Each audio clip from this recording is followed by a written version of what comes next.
Miten tehdään maailman ympäristöystävällisintä bioetanolia?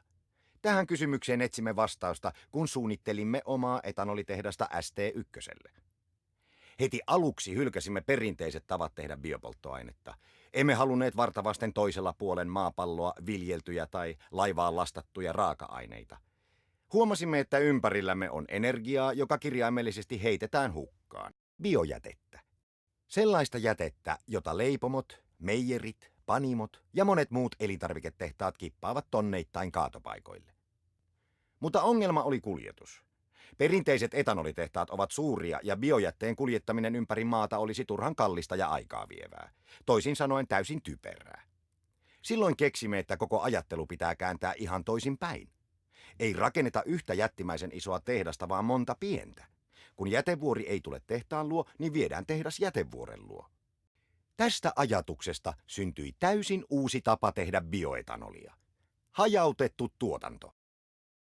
Rakennamme pienen etanoliksi-yksikön elintarviketehtaan viereen.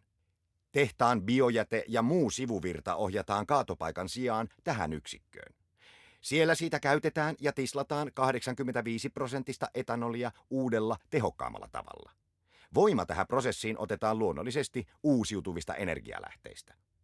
Kaikki jäte ei muutu alkoholiksi, mutta on silti hyödyllistä tavaraa. Loppuosa käy rehuksi eläimille.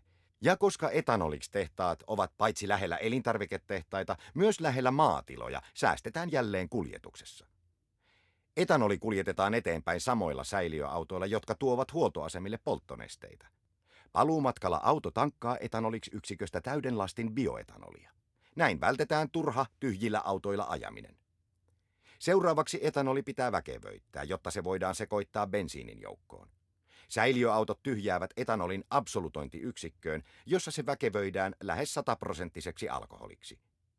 Tämän päivän huipputekniikan ansiosta homma hoituu erittäin vähäisellä energialla. Tässä ST1 hajautetun etanolituotannon idea.